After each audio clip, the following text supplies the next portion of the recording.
and especially the indigenous youth. I tell them, like, bring yourself to the table, like learn one of your own songs and see what you can do with it.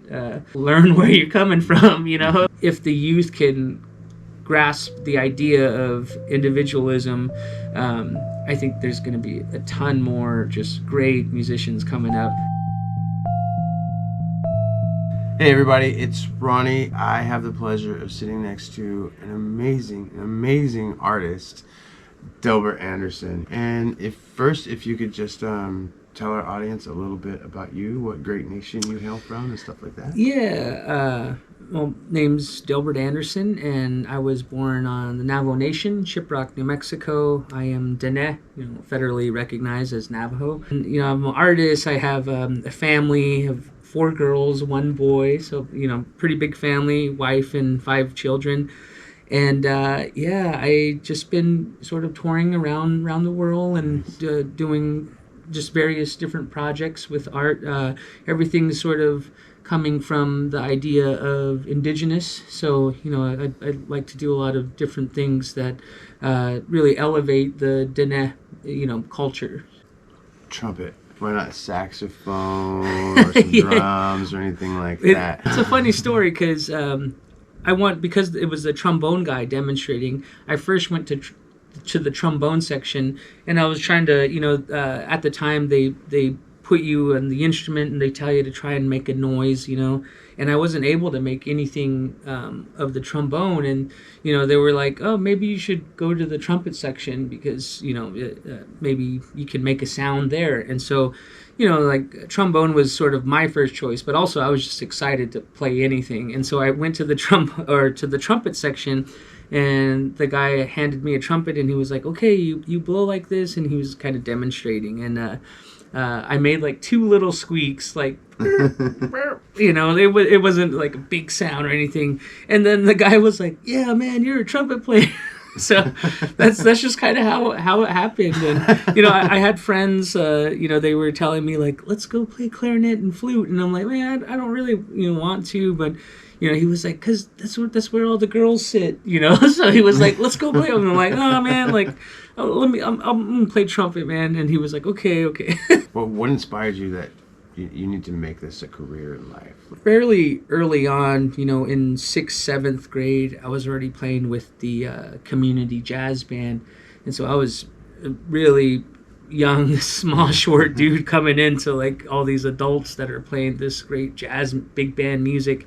And so that's kind of where I think I didn't quite know it yet, but I started to really think like, wow, like I'm taking on these things at a very young age, and it's just because seeing all the adults around me, I for some reason I thought I was like maybe special, and within music, and I was taking lessons. I was going on like little sort of gigs, I guess you could say, and the band director at the time of the community college, he said, oh, you should join rock band, you should join jazz combo.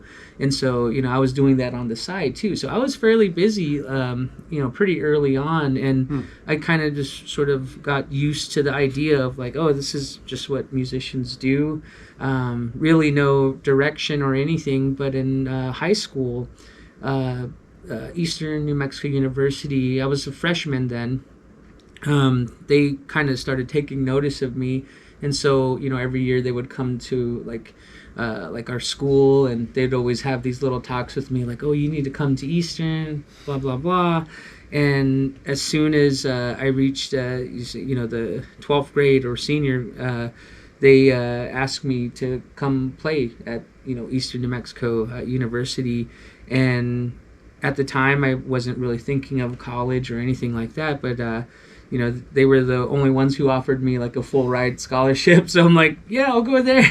So, and I think, going through the whole college university thing was great. And, I learned a lot, and it was a point in time where I really started to think about what I'm gonna do. Like, am I gonna go work an 8 to 5 job? And you know, one of the things that was very great at Eastern was my trumpet teacher there. His name is John Kennedy, Dr. John Kennedy, and he would let me in when he's talking business. You know, like basically making the deal. He would always have these phone calls, and people would be like, "Hey, John, can you do this for me?" And he, you know, he was negotiating, like, and he would, you know, he would let me in on those calls, and sometimes he would let a student, you know, like, kind of negotiate. And I mean, it was really cool because, you know, maybe the president of the university would say, "Hey, I need a band for this event. What can you offer me?" And so I got a really good sort of education on negotiation, and that kind of sort of started to steer me towards, okay, I can probably do this, like, as a career. I met this guy named Gavin Bondi. He's the trumpet player for Pink Martini, and he actually sat down with me and he was like, "This is how you're going to get into music."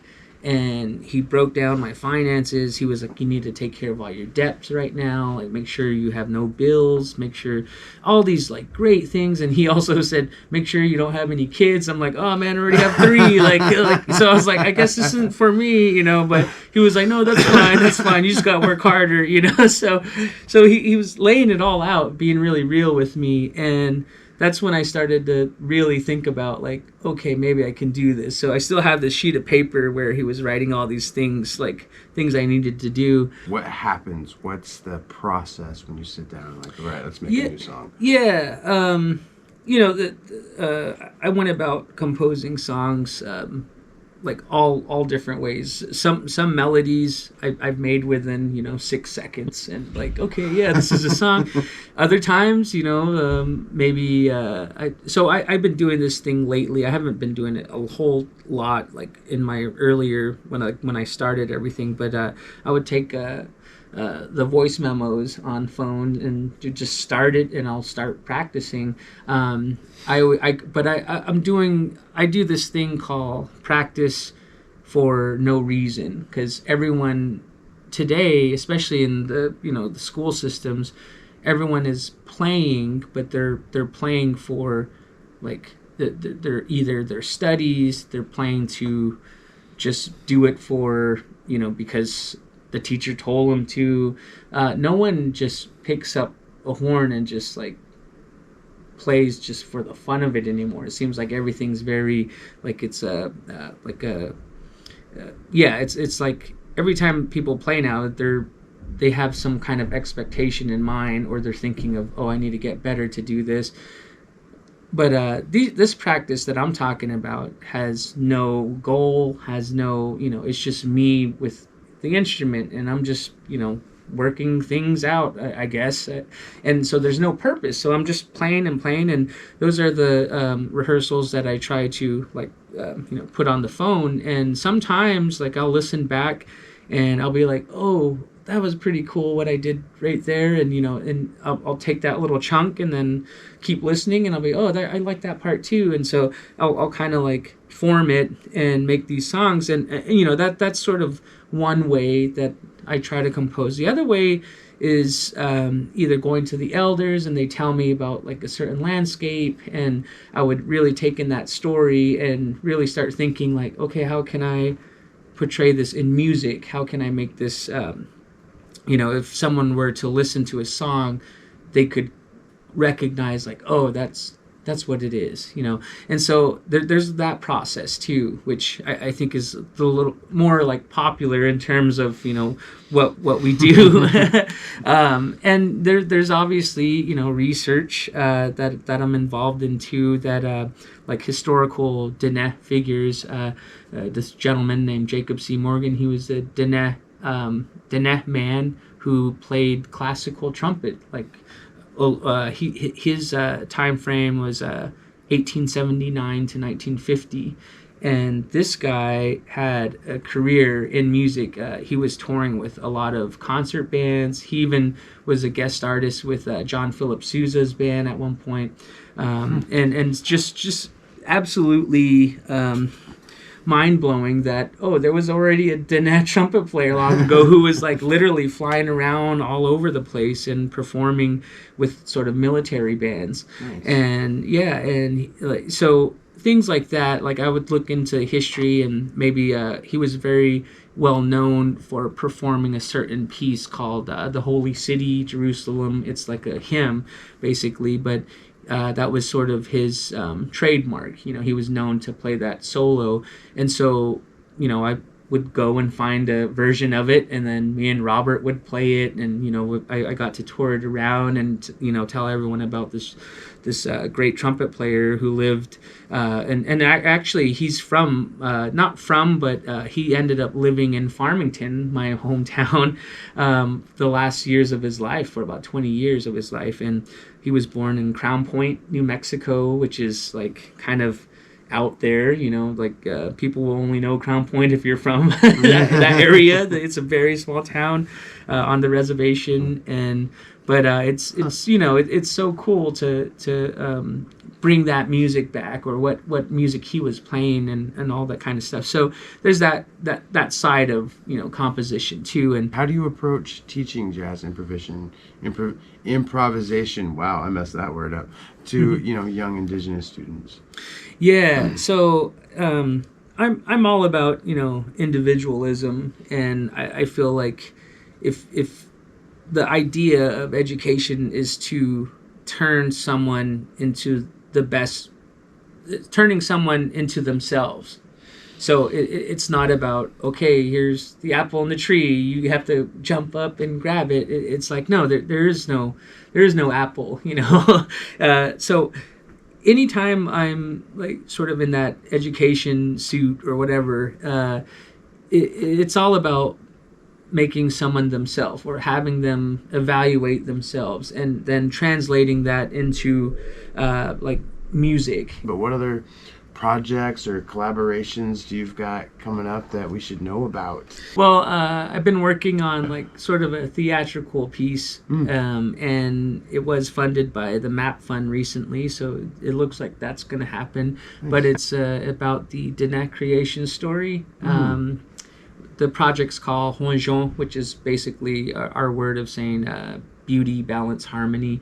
And we're talking full theater project? Yeah, it's going to be a whole production. Any other projects or collaborations? We're working on a land healing album right now. 2022, we did this project with the Bureau of Land Management. And what we were doing was we were touring the national monuments and conservation areas, and we would connect with the indigenous tribe of those sites, or the land, and we would learn their creation stories, learn all their songs, and we would collaborate on a few pieces. And so that's what the Land Healing album is. That's again because we have new personnel in the band now. We're kind of letting our sound kind of form before we jump into recording the album. And but yeah, we have music, we have songs and everything. We just need to record it. Yeah. I want to thank you so much for coming in and speaking with me today. I really appreciate it. You guys make sure you check out Delbert and everything that he does. You can go to delbertanderson.com. Oh yeah, thank you so much. All right, see you guys later. In terms of being Native and facing the challenges, it's more like I rise to the occasion of, well, I'm going to show you actually what we can do, because I know my abilities and I've honed them for so long, right? I'm very confident in them now. It wasn't always like that, but I am now. And so I know